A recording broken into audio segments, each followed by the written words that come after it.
Welcome to Uniquely Loved, a celebration of authenticity and divine inspiration.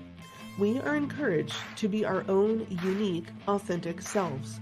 Join me, Witch Niki, as we discuss spiritual gifts and skills we can develop and enhance, speak with amazing people using their skills in a variety of ways, and explore the different ways to connect to the wonders of the universe. Hello, my loves. We always hear that we have to think positively and change positively. And then people will often tell us to compare our situation to another's.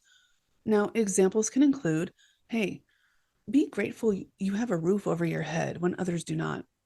Another can be, well, at least you have food, others aren't as lucky. These are true. However, all they really do is minimize what we are going through in a moment of stress or even crisis. Whenever a well wisher would tell me something like that, I would immediately feel guilty and even hurt. Guilty because my problems are not as bad as some other people's are, but also hurt because I knew that it did not invalidate my own issues. And I have been there. I have been homeless. I have been discarded. I have been an alcoholic and more. I know what those feel like. However, just because someone has it worse than us, it does not invalidate what we are going through. It never does. This is where compassion comes into play. Compassion for another, so we don't offer the same platitudes as those examples I gave. Now, that may very well be what they had to tell themselves to get through their own issues. However, what works for one person will not always work for another.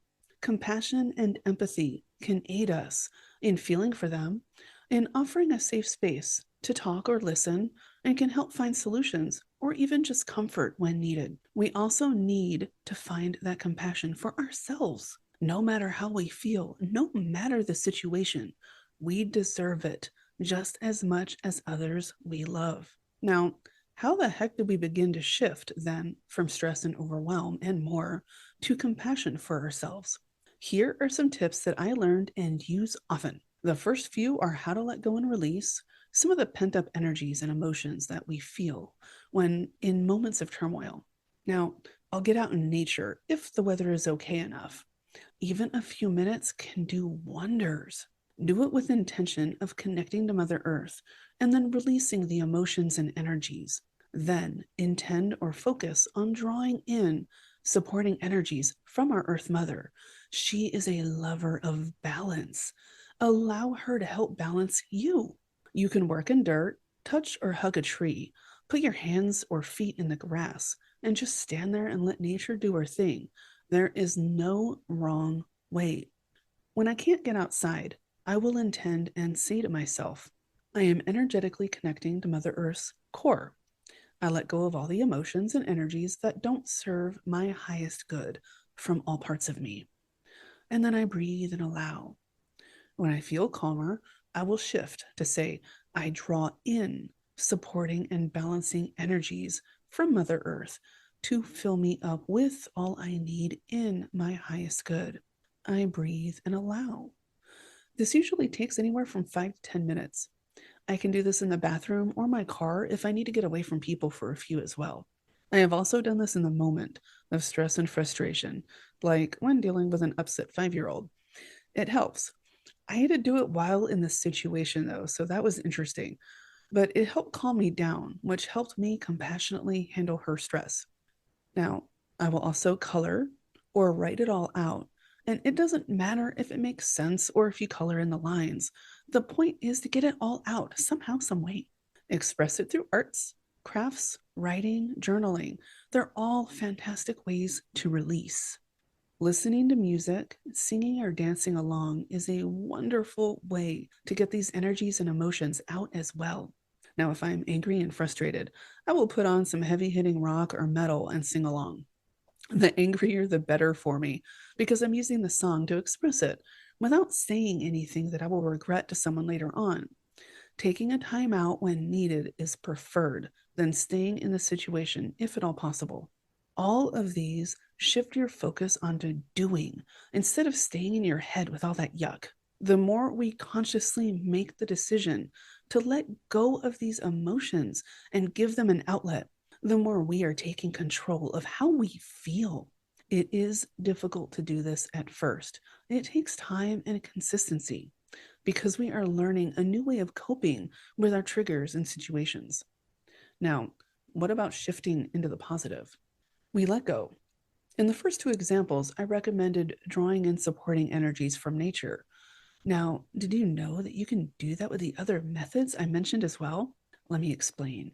Getting creative with art, crafting, writing, and more is not only a release, it engages both sides of our brain to help us focus on actually doing something.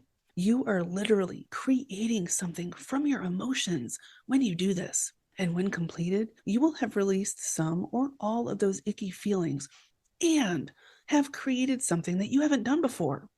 You have the option of burning or tearing it up to further release if you wish, or you can keep it no matter what. It is an accomplishment. It is physical proof that you chose to do something healthy with these emotions instead of lashing out or going to use an unhealthy coping mechanism. So, win win. That alone can help you feel better. And if it doesn't, create something you will love. Stay in that creative frame of mind and create something that does make you feel better. It helps.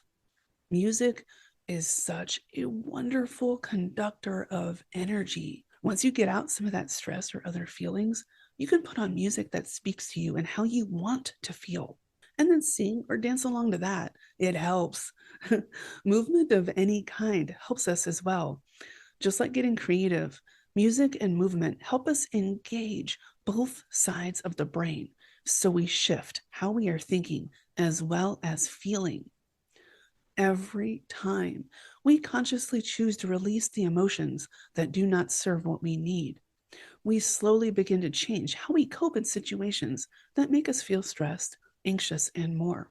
The more we consciously choose to draw in feelings of happiness, calm, peace, love, compassion, and more, we see the changes within us and how we react on a regular basis. It is amazing to look back and see just how much we have changed in our responses to old triggers. That is how we can shift to a more positive mindset.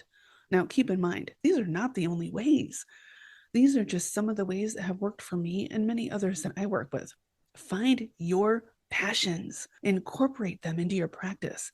You will see just how much they can help. Make them your own. Have fun with them.